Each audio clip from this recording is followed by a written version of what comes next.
Halo bosku, kembali lagi di channel Pilar Mas Investindo Sekuritas. Touch your heart, touch your profit. Kali ini bosku, di studio yang sama, di tempat yang sama, tapi kontennya baru nih bosku. Yang biasanya kalau kita buat outlook itu tahunan, yang videonya panjang buat kayak kereta.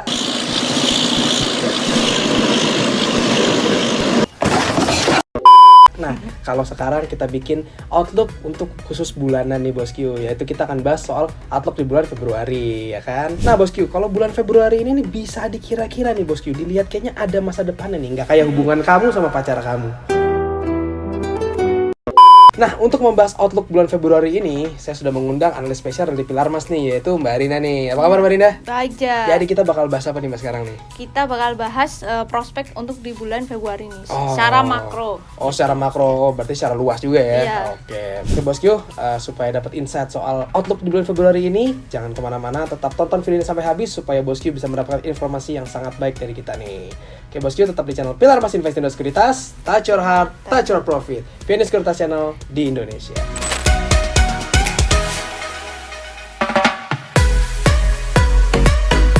Oke Rin, untuk pertama-tama nih Rin, boleh nggak nih dijelasin dulu kedepannya bakal ada prospek apa aja sih mulai dari bulan Februari ini? Banyak, Ja. Jadi yang pertama kita mungkin bahas The Fed dulu ya, karena kan yang paling fenomenal nih The Fed nih. Oh gitu, oke. Iya, jadi yang paling dinanti-nantikan pasar itu adalah penurunan tingkat suku bunga The Fed. Nah, kalau berdasarkan Fed Plot tahun 2023 itu diperkirakan The Fed bakal menurunkan tingkat suku bunganya sebanyak 3 kali di tahun 2024 ini. Oh gitu, oke. Nah, tapi kalau berdasarkan tim analis kami itu memperkirakan penurunan tingkat suku bunga itu di bulan Mei ataupun Juni. Nah, untuk bulan Maret sendiri, The Fed tuh secara gamblang ya, dia bilang bahwa tidak akan menurunkan tingkat suku bunga di bulan Maret. Oh gitu, oke. Berarti kenanya gocek ya juga ya, The Fed Iya. ya.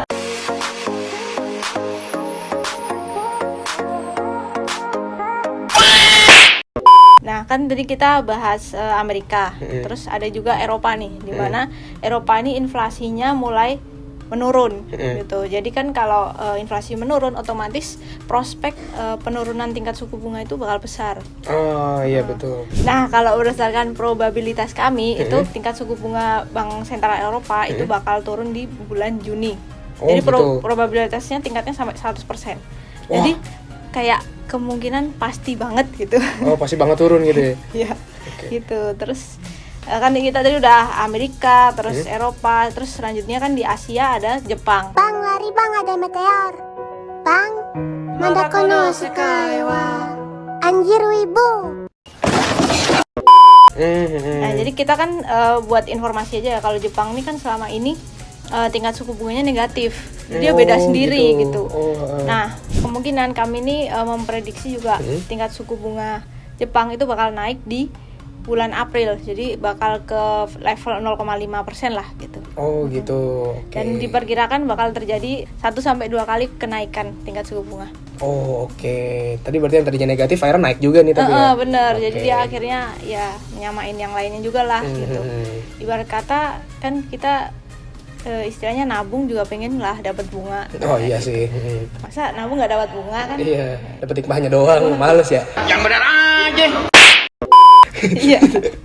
Nah, selanjutnya setelah kita bahas Asia, nah ini ada prospek juga nih dari IMF.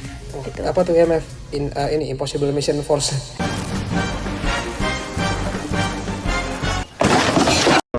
Bukan, Ja. Oh bukan, terus apa tuh? International Monetary Fund. Oh kirain IMF yang tadi gitu. Bukan. Nah, terus kenapa nih IMF nih? Jadi IMF itu habis nge-publish gitu prospek perekonomian dunia. Yang utama itu ada Amerika. Dia nge-prospek bahwa perekonomian Amerika itu bakal naik ke 2,1%. Oh oke. Jadi prospek yang sebelumnya itu di 1,5%.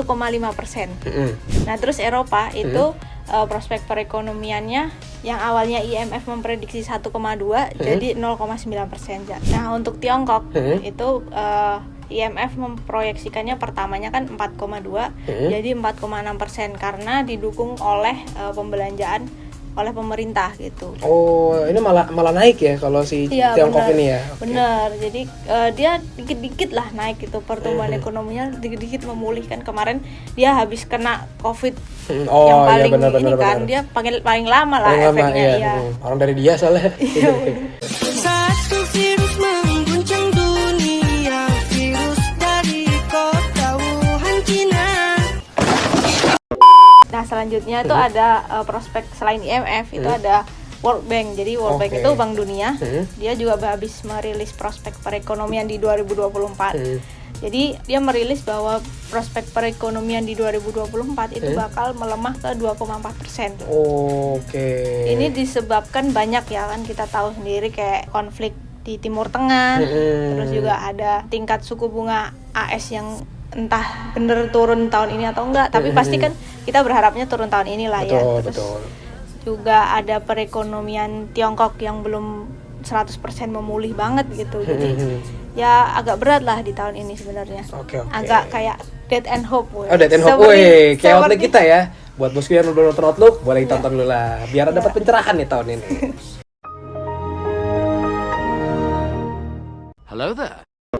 Nah untuk Indonesia, Bank Dunia atau World Bank itu memproyeksikan bahwa perekonomian kita itu bakal tumbuh di 4,9%.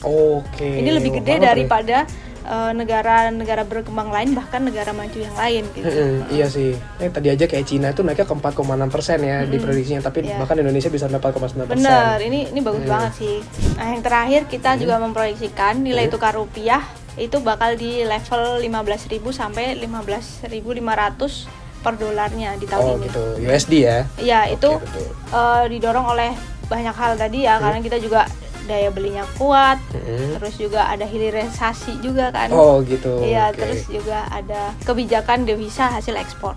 Wah, udah mantep banget nih berarti ya kalau kayak gitu. Berarti sumber pendapatannya banyak, daya belinya makin kuat, berarti ada prospek bagus nih untuk Indonesia tahun ini.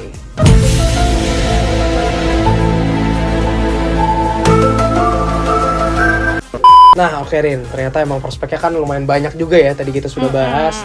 Nah, tapi boleh nggak nih flashback dulu nih 1 bulan ke belakang, ini emang terjadi apa aja sih? Mungkin ada yang mendasari nih kenapa prospek itu bisa terjadi gitu. Nah mungkin yang pertama kita bakal bahas Amerika dulu ya aja. Gitu, ya. oke. Karena kan ini paling ditunggu-tunggu lah para investor. Ini antusiasnya gede banget nih gitu gede ya. banget gitu. Nah yang pertama di bulan Januari kemarin itu tingkat suku bunga The Fed ternyata nggak dinaikin ataupun diturunin, jadi stuck di situ. Stagnan aja di situ ya, diem aja di tempat ya. Iya, diam di tempat. Moonwalk dong.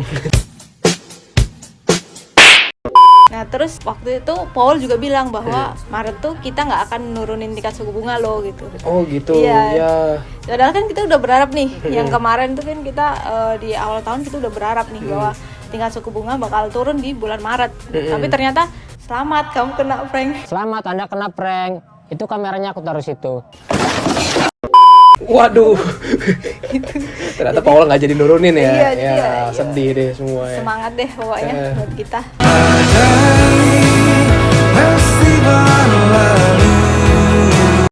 Oke Rin, kalau tadi kita bicara soal Amerika nih ya kan, patung NYC. Sekarang kita bicara soal Paris dulu nih Rin, Eropa nih ya kan. Nah, di Eropa sendiri gimana Rin? Nah kalau di Eropa sendiri ini juga ada kabar baik ya. Kabar gembira untuk kita semua. Waktu itu kan Bank Sentral Eropa tuh sempat was-was, kok ini inflasinya nggak turun-turun ya. Gitu, panik juga ya? Panik Panik gak? Panik lah, masa enggak? Nah terus ternyata inflasinya turun nih dari awalnya 2,9 jadi 2,8%. Nah terus juga ada inflasi inti. Jadi inflasi intinya tuh awalnya 3,4% jadi 3,3%. Gitu. Ini sampai ke inflasi intinya juga turun juga ya? Iya bener. Jadi bank sentralnya udah mulai alhamdulillah gitu. Gitu. Udah lega ya. Gitu ya. Alhamdulillah ya, gak mau sombong. Kemungkinan nih penurunan tingkat suku bunga Eropa itu bakal terjadi di bulan Mei atau Juni lah pokoknya. Gitu. Antara dua itu. Cakep. Oke Rin, kalau tadi kita udah bahas Amerika, bahas Eropa, sekarang kayaknya ke Asia dulu nih. Kita mulai mungkin dari negara yang punya tembok tinggi banget itu ya, kayak orang pacaran beda agama.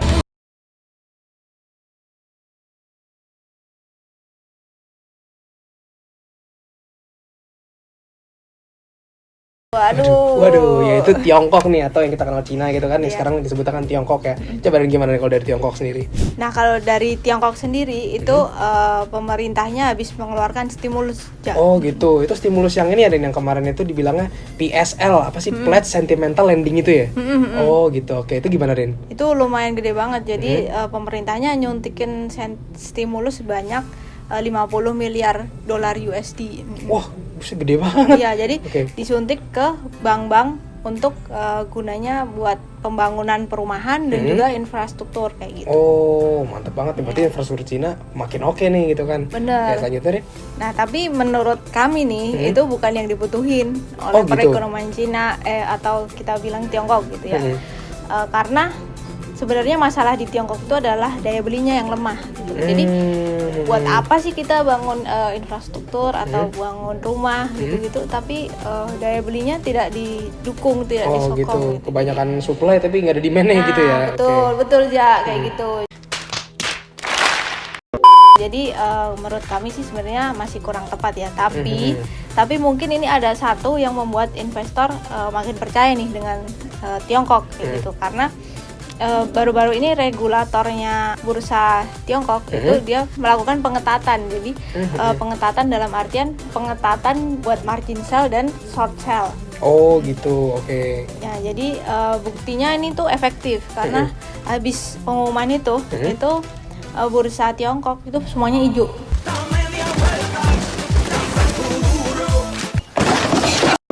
Oh gitu, langsung auto cuan nih. Iya, jadi Oke. para investornya udah mulai percaya lah kayak gitu. Nah, terus ditambah kepala komisi sekuritasnya juga ganti, Ja. Oh gitu, berarti Jadi- refreshment banget nih ya. Iya, jadi refresh lah bursa Tiongkok ini gitu. Oke, jadi masyarakatnya juga semakin percaya dan semakin meningkat investasinya ya. Terus terutama investor asing juga. Oh iya sih, benar juga. Oke Rin, kalau tadi itu kan Tiongkok, sekarang kita bahas tetangganya nih, Taiwan. Kalau Taiwan gimana nih? Kalau Taiwan kan kemarin habis pilpres. Oh gitu, jadi- kayak kita dong. Nah, bener, Ja, di Oh, tahun oke. ini juga banyak nih negara-negara lain yang mau mengadakan pilpres. Salah satunya Taiwan. Nah, Taiwan ini kemarin yang menang adalah namanya Lai Ching-te. Jadi Oh, gitu, oke. Lai Ching-te ini punya wakil. Nah, wakilnya ini adalah mantan diplomat Taiwan untuk Amerika gitu. Oh gitu, oke. Jadi kita bisa bayangin nih kalau kita ngomongin Taiwan itu pasti nggak lepas dari Cina dan Amerika. Gitu. Ya betul. Nah, jadi kalau wakilnya ini adalah mantan diplomat, otomatis bakal mempengaruhi hubungan Taiwan dan oke. Amerika. Jadi dia kayak membawa gitu. pengaruh baik ya justru ya antara Taiwan dan Amerika ya sendiri gitu. Nah, bisa jadi baik, bisa jadi enggak, karena kan jadi crash juga nih nantinya Oh, gitu. sama Tiongkok. Iya. Oke Rin, kayaknya udah cukup nih kita bahas-bahas Asia nih ya kan. Nah, sekarang kita harus bahas juga nih yang lagi hot nih ya kan, yang soal Laut Merah itu Timur Benar, Tengah nih. benar. Nah ini gimana nih kalau dari Timur Tengah sendiri? Nah, kalau di Timur Tengah ini kan udah ada perang di Israel sama Hamas. Udah gitu diperparah dengan adanya konflik di Laut Merah. Oh. Jadi oleh militan Houthi namanya. Nah, padahal kan kita kan udah seneng-seneng nih tingkat suku bunga bakal turun di tahun ini. Oh, Tapi malah dengan ada perang itu kemungkinan tingkat suku bunga menurun itu jadi apa ya, agak abu-abu gitu. Oh, gitu ya.